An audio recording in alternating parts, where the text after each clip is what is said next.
Brother, it's a long road from Amistad to Toho.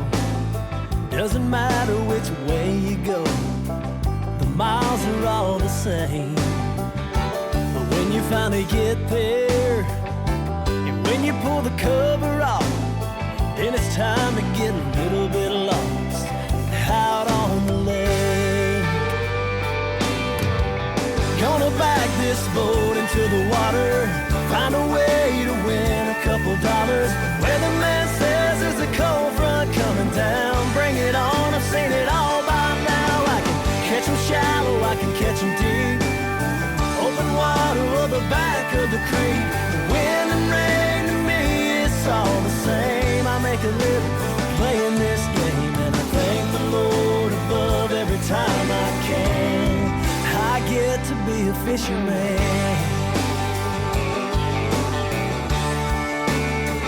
Come Thursday morning, I'll have me something figured out. It's not definite, but just about. I had already just flipped the docks with a dirty jig, didn't have anything. Grandy bass, mega claws, little pegged mega claws. Threw in the rattlesnake on a 16th ounce, threw the spinnerbait and stuff down it, didn't hit anything. Picked up that Senko, threw it in right at the edge of the pads where I saw some minnows jumping and stuff, just like you always do. But they never, strike. Your faster moving baits, put on that Senko and caught it. Now these aren't giants, but you could get a limit real quick on this and then just go after that one or two big fish. That's the way to do it if you're tournament fishing. If you're fishing for trophies, I would say just skip it. You want to go after that one or two big bites during the day. You want to put on a big jig, put on a swim bait, put on something like that. It's a bigger fish bait, and you'll get one or two really big ones.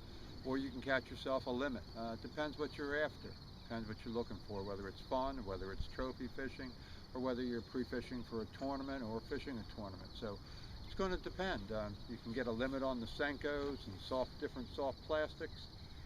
You can go after that bigger fish, with the swim baits and with a jig, a big jig, big crankbaits, things like that. So it just depends what you're after. But you can catch them. Fall transition, tough, but can be done.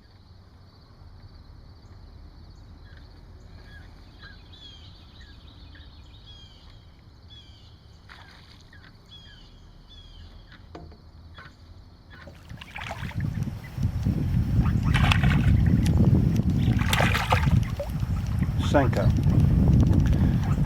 Number 2 Gamakatsu wacky rig hook on a 5-inch Senko, right in the edges of the pads.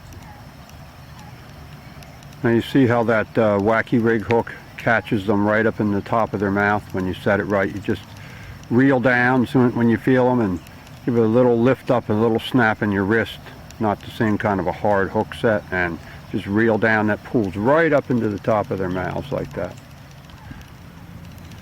So that's that black Senko with the blue fleck. See how the Gamakatsu hook caught him right in the top of his mouth too? Decent fish. Nice bait. There he goes. Right off the main lake point. Little bay back here right off the main lake.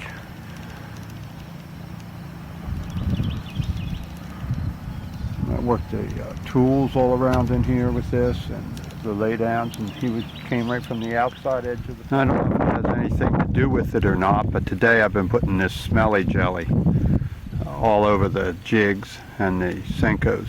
So we'll give this a try out today, trying a different scent each time, just marking down the results and seeing, are they really hitting it anymore? Or is it just masking the human scent, which I think they all do. Now I've moved up the lake now about a mile, up into one of the creeks. We call it a spawning cove. A lot of hard sand bottom. Then as you get into the back of it, it turns into more muck and pads and laydowns and some rocks on the shore. And caught some pretty decent bass back in here at different times of the year. So I'm going to work the Senkos, the Grande Bass, Mega Claws, Megatail rattlesnake. Throw the dirty jig in here, and then I'm going to parallel the banks with the spinnerbait and the crankbait, the RC 1.5, if they don't hit the slow baits there on the way back out.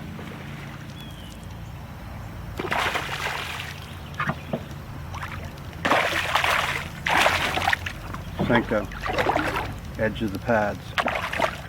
Real light line I've got on too. Decent sized fish. There you go. Oh yeah, nice bass on the Grande Bass. Mega Claws.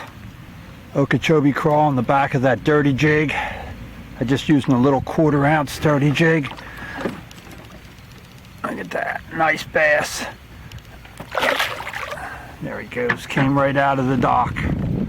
Right here by that boat. I was telling you earlier, you don't get as many bass, but it's just a bigger bite. There's just no doubt about it. That's the dirty jigs with the Grande Bass Mega Claws trailer on the back, double rattles. They're just sure that's bluegill. It's not a giant bass, but a good bass. Really, really good sized bass.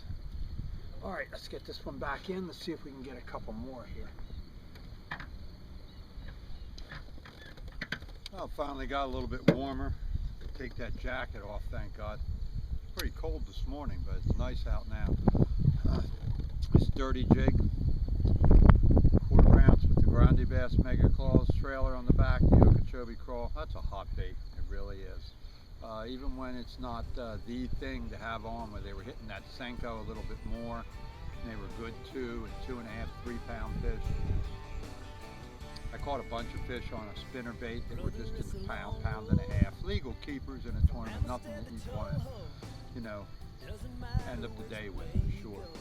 So I left them, I went back and I left all the real active fish, just trying to find the bigger fish. So did nothing but flip that jig in real close, up tight, in about 1 foot, 3 feet of water in the best areas and the best little post back, tucked into the corners of the docks, right on the edge where the rocks and grass came together with the wood. And it was real specific. You could make 10, 15 flips at the same dock, and they didn't hit it.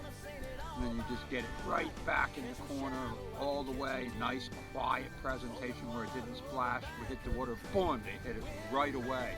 Presentation, the position, you know, your lure presentation, the boat positioning, it all had a lot to do with, you know, catching the fish today. It wasn't necessarily the baits, they're kind of slow still, they're not really banging up fast moving baits, but it was the presentation and the positioning of the boat so that you could make the proper presentation, getting the right angles in, making the right cast quiet. That was the key to the whole thing. So this is Steve Von Brandt for the Bass College. Stop in, register in our site in the forums.